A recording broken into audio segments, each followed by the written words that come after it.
Our next amazing speaker is Sandra Byron, and she's a cancer survivor who has been married for 28 years and raised 2 children, who currently works in the medical field. She's been battling cancer for 17 years and continues to fight it. Her life motto is always to stay positive no matter what. Her wish is to help many other cancer patients. Sandra likes to travel and help other people going through struggles. Please join me in welcoming Sandra Byron.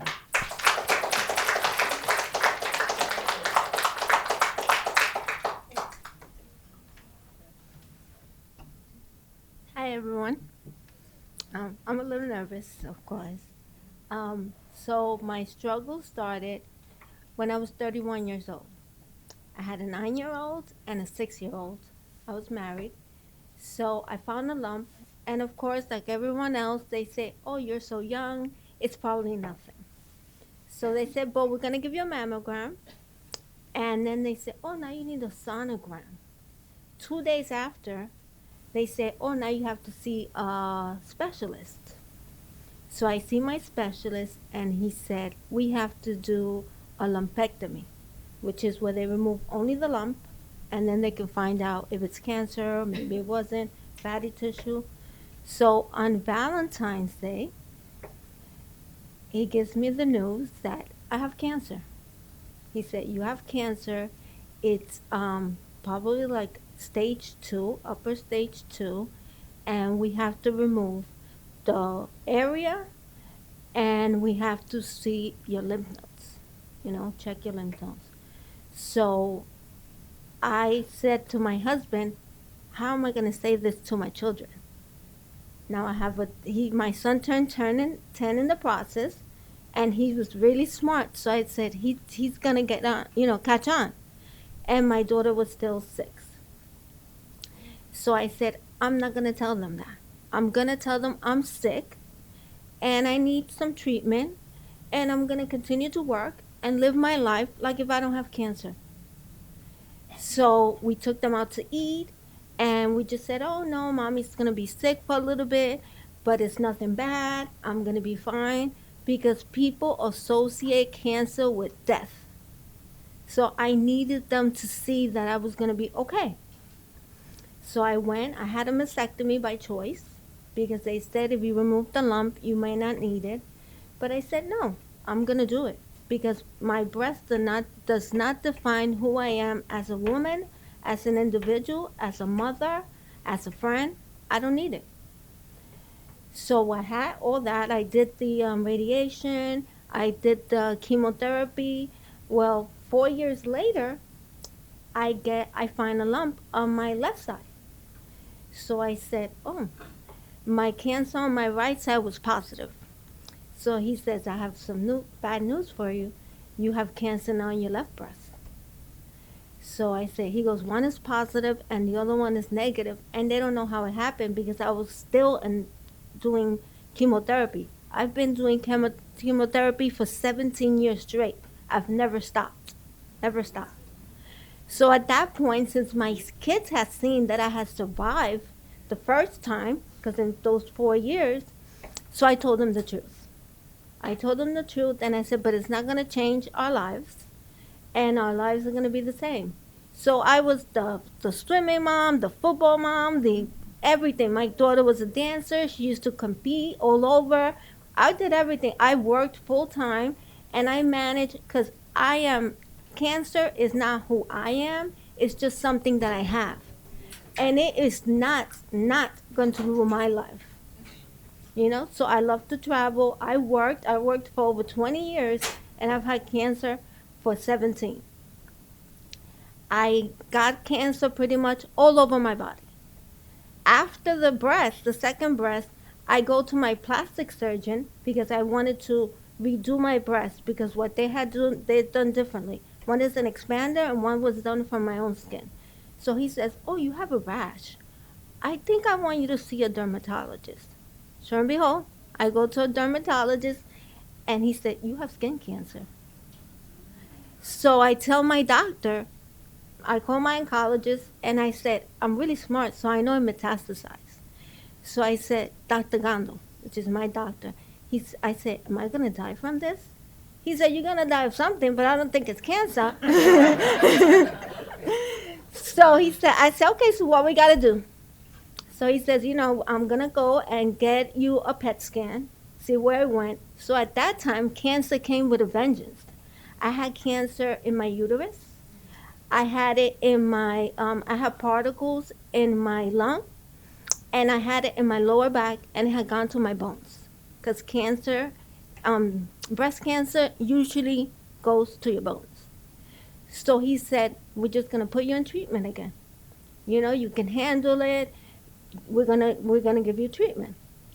Okay, so I said, I still want to work.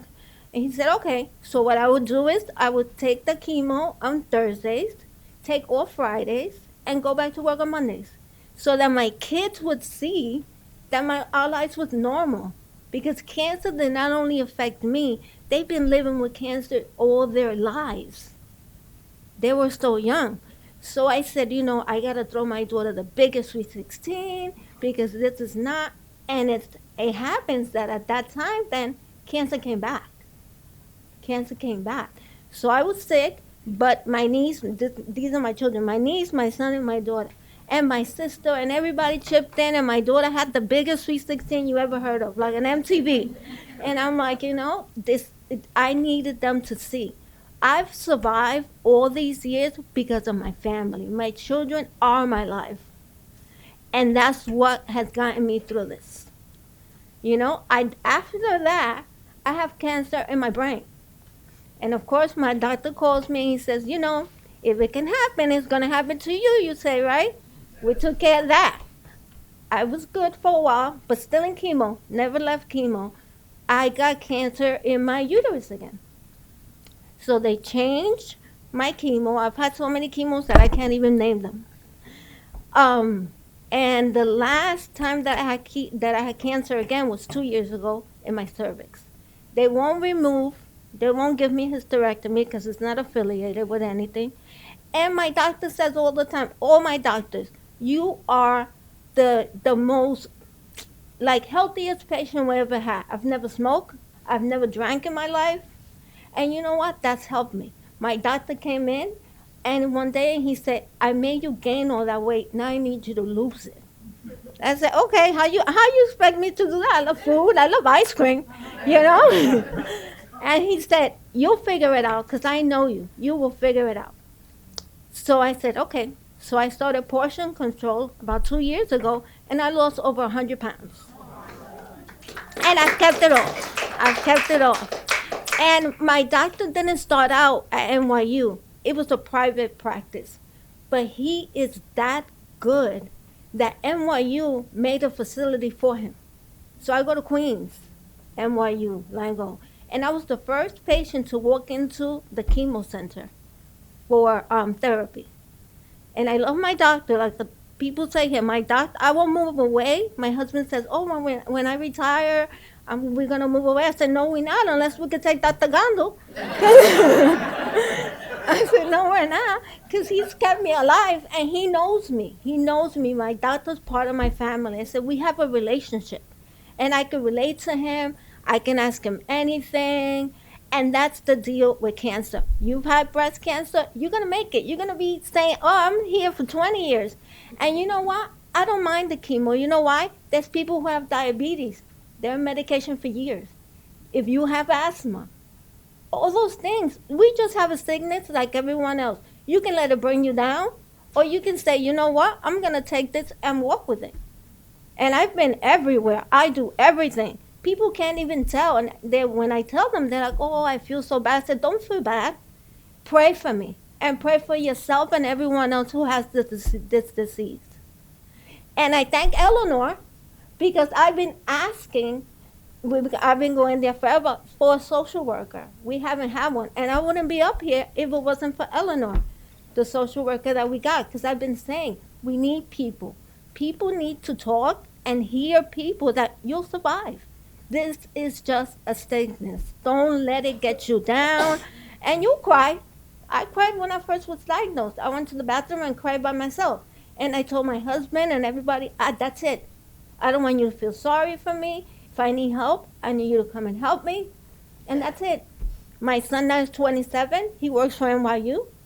He's in radiation, and my daughter's a speech therapist. And ironic enough, the person who gave me my radiation was the one who first got my son his first job. Cause and